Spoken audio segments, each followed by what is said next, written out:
3 reasons for rusting PERC Dry Cleaning Machine. First, wrong construction material.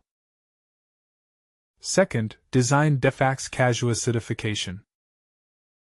Third, poor quality PERC solvent.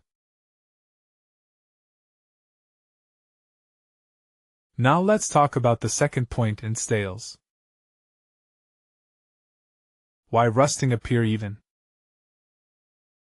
Using 304 or 316 for PERC solvent. During heating, acidification will occur if overheated. Then dissociate hydrochloric acid.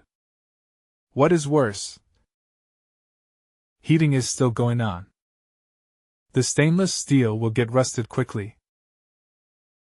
Even 316 stainless steel will be corroded. Construction material is important, but it is not the decisive factor. More important is the machine's design.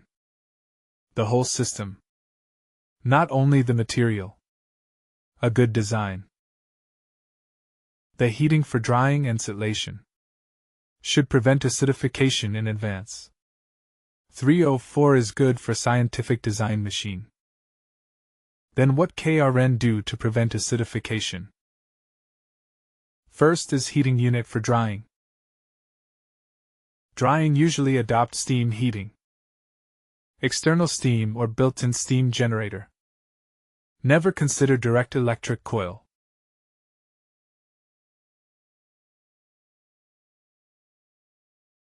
Why steam rather than electric? Electrical coil surface is too hot, and the heat is very concentrated. The PERC resistant is 140 degrees Celsius. PERC solvent will decompose if temperature is higher than 140. Acidification occurs. As I said just now, the hydrochloric acid, at high temperature, will corrode the machine body faster. Regarding heating for distillation, steam is still the best. There might be other options. This topic recall me the old days. There were absurd designs, but somehow creative. I used to see someone use electric stove.